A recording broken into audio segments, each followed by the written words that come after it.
Okay, welcome back to our study of Mishnah, chapter 5, Perek He, which continues the topic of tefillah. And specifically, this Mishnah is going to talk about proper kavanah, proper intention during tefillah, what you can and cannot pause or interrupt tefillah for. The Mishnah reads, En omdim lehitpalel ela mitoch koved rosh.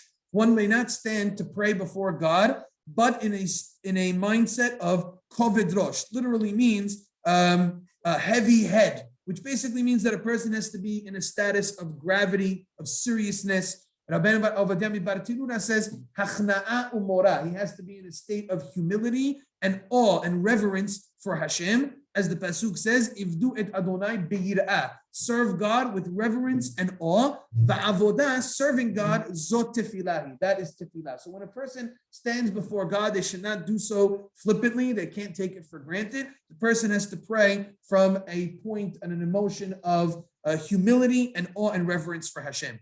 To illustrate how they did this, the Mishnah tells us what the early sages used to do. Hasidim harishonim hayu shohim sha'a ahat umitpalelim kedei sheyichavenu et libam lamakom. The early pious individuals used to have an hour period of, you want to call it meditation, of reflection, whatever it was that they were doing, they would delay. They would have an hour-long period before they prayed without getting involved in anything else, without distractions, in order to pray with proper kavanah towards Hashem. So perhaps they were doing some kind of meditation, like I said. Today, this is what we do with korbanot and pesukei de zimra. All of those early parts of the prayer are intended to put a person in the proper mindset in order to be able to approach God from humility and from awe.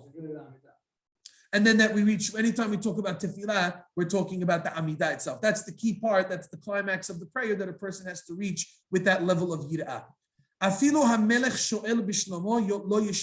a person is in the middle of the Amidah praying to God, even should the king ask or greet him, lo yeshivenu, he should not respond to their greeting. He should not interrupt his prayer. Now, what type of king are we talking about here? Of course, says Bar Tinura, we cannot be talking about a Gentile king who potentially could kill a person who disrespects him. So a person is not obligated to give up their life for prayer. It's not sakanat nefesh that they give up. So therefore, a person has to respond to a Gentile king. Therefore, Bar Tinura explains, Dafka Melech Israel. Only when we're talking about a Jewish king is the person prohibited from responding, because we assume the Jewish king. Yeah. A very important person. It also does not. It also could mean people, anybody who potentially poses a threat to the person, like a mafia type person or whatnot. You would be allowed to respond to, because you don't have to put your life in danger. Anybody of significance, of dignity, the highest of which is being the king, kol shekan anybody else, we would not be able to respond to them, right? Bar Tinura says, Dafka Melech Israel, about Melech Oved Kochavim, a Gentile king, Posek Shelo Yahargenu, he may interrupt in order that he should not be murdered, he should not be killed. So that's the idea of the king. No, he should not have any type of distraction or interruption from his prayer. I guess he could do something small if it doesn't interfere with it, just to avoid it, but it would seem that he should not greet or do anything else. His focus should be totally on the prayer. That's it.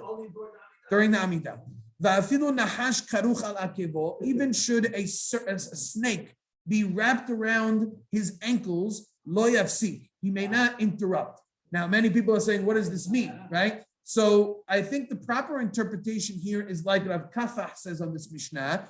It means if the nahash is coiled around itself, not wrapped around the person's legs. If you have a constricting snake, which can kill a person, like a boa constrictor can kill a person by squeezing it, that's how it does it, then if it's wrapped around your legs, get out of there, right? Or if it's any type of danger, get out of there. What we're talking about is a type of snake which is not a poisonous snake and is not a threat to the person to constrict them. And you see the snake is sort of coiled around itself, but does not pose any type of threat, and you don't antagonize it. There's no reason that a person should have to pause his Amidah. He's not under a threat. Bar Tinura says, Dafka nachash sherov pe'amim eno noshech. We're only talking about a snake which majority of the time does not bite and is not poisonous. That's when you shouldn't stop. Aval akrav, but if you're talking about a scorpion, or an if'eh, or other types of vicious animals. These are things that for sure bite and could hurt a person, and they can kill them.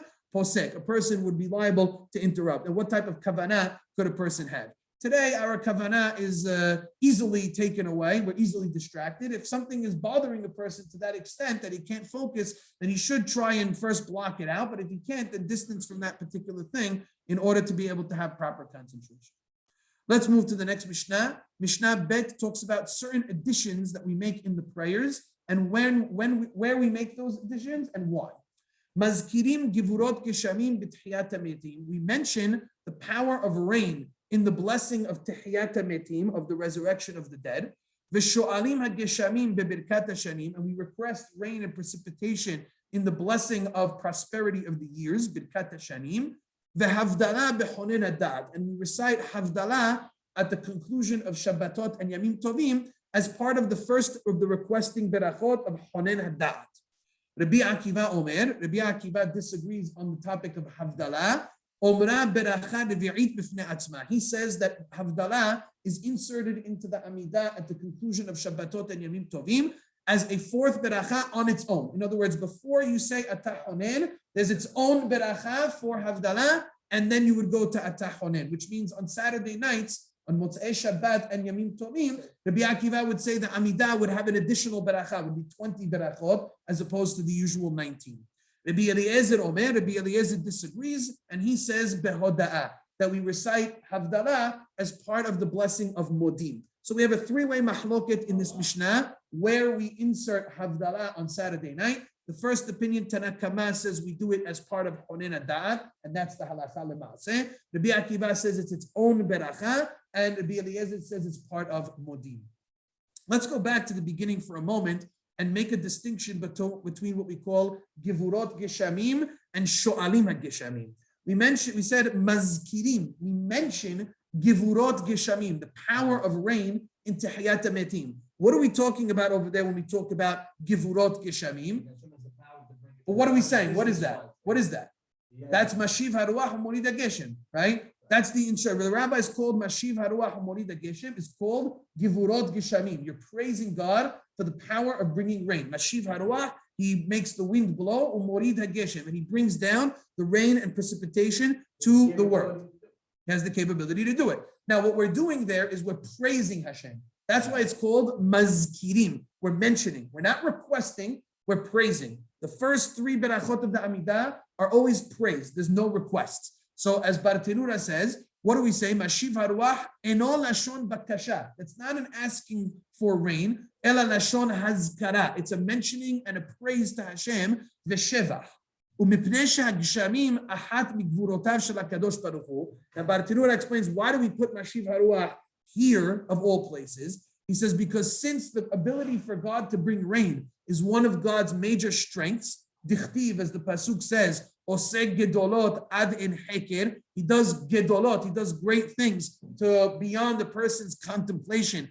Hanoten matar al pene eretz, and he brings precipitation upon the ground. Mishumahachi, for this reason, kare lehu givurot geshamim. It's called givurot, the strength of rain, because it's one of the great gedolot, one of the great strengths that Hashem brings to bring precipitation to the world.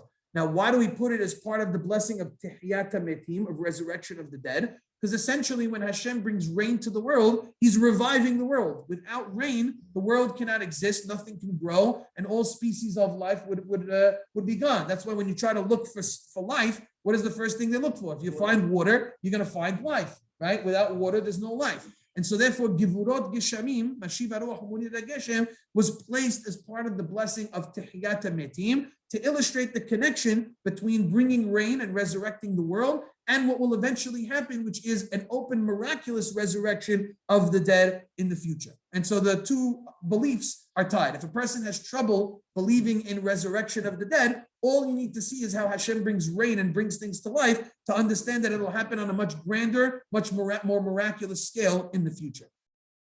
Then we have a second thing which the Mishnah talks about, which is called she'elah. She'elah is the request for Geshamim, the request for rain, which is part of Birkat Hashanim, the blessing of prosperity, which speaks about Parnasa and livelihood. And that's what we've been starting to say now for the last month and a half or so, which is Barech Aleinu, right? The Veten Talu Matar request, please bring dew and rain and precipitation upon the world. That is called She'elah, that is called requesting, and we do that as part of Birkat Hashanim.